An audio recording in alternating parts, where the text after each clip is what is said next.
నమస్తే, welcome to I news. నేను సోనియా. మనిషిలో మానవత్వం పూర్తిగా చచ్చిపోతుందా? అప్పుల కోసం, డబ్బు కోసం ఎలాంటి దారుణాలకైనా తెగిస్తున్నారా? సమాజంలో మానవ సంబంధాలు, నైతిక విలువలు పూర్తిగా పాతాళానికి పడిపోతున్నాయని చెప్పడానికి ఇది ఒక నిదర్శనం. సొంత భార్యనే అప్పు తీర్చడానికి స్నేహితుడికి అమ్మేసిన ఒక దారుణ సంఘటన మధ్యప్రదేశ్లో వెలుగు చూసింది.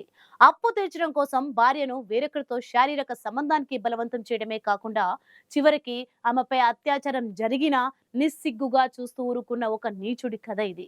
ఈ ఘటన వింటే ప్రతి ఒక్కరి గుండె తరుక్కుపోతుంది. అసలేం జరిగింది? Watch the story now.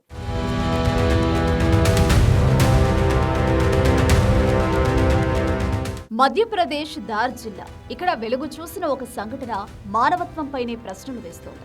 కేవలం 50,000 రూపాయలు అప్పు తీర్చేందుకు ఒక భర్త తన కట్టుకున్న భార్యనే స్నేహితుడికి అమ్మేశాడు. వినడానికి అమానవీయంగా, దారుణంగా ఉంది కదా, కానీ ఇదే నిజం.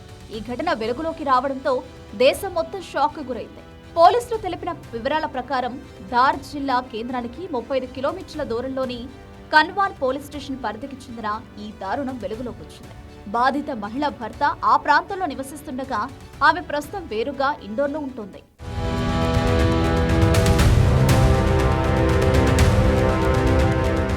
ఆ మహిళ పోలీసులకు ఇచ్చిన ఫిర్యాదు ప్రకారం ఆమె భర్త ఒక జూదగాడు. అతనికి జూదం అలవాటు తీవ్రంగా ఉండడంతో అప్పుల ఊబిలో పూర్తిగా కూరుకుపోయాడు. అప్పులు తీర్చడానికి మార్గం లేక చివరికి ఈ అమానవీయమైన నిర్ణయం తీసుకున్నాడు.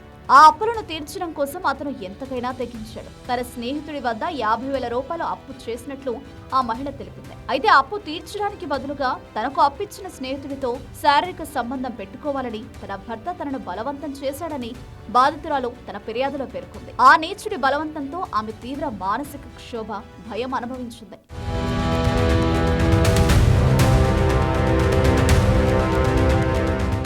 ఒకరోజు తన భర్త స్నేహితుడు తమ ఇంటికి వచ్చి తనపై అత్యాచారం చేశాడని బాధితురాలు పోలీసులకు తెలిపింది. ఈ దారుణ ఘటనతో తట్టుకోలేని ఆ మహిళ ధైర్యం చేసి ఇండోర్లోని మహిళా పోలీస్ స్టేషన్ ను ఆశ్రయించింది. తన భర్త అతని స్నేహితుడు చేసిన దారుణాన్ని వివరించి న్యాయం చేయమని వేడుకుంది.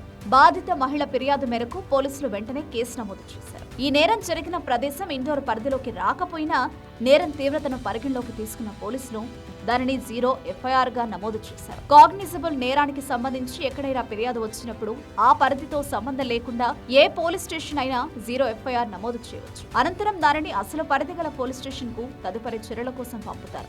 ఈ కేసును కూడా ధార్ పోలీసులకు పంపించారు.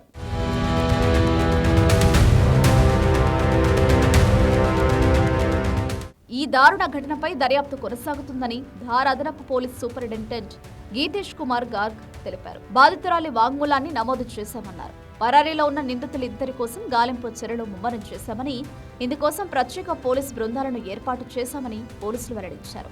అప్పుల కోసం సొంత భార్యనే అమ్మేసి ఆమెను అత్యాచారానికి గురి చేసిన ఈ దారుణం సమాజంలో కనీస మానవత్వ విలువలు ఎంతగా దిగజారాయో చూపిస్తుంది.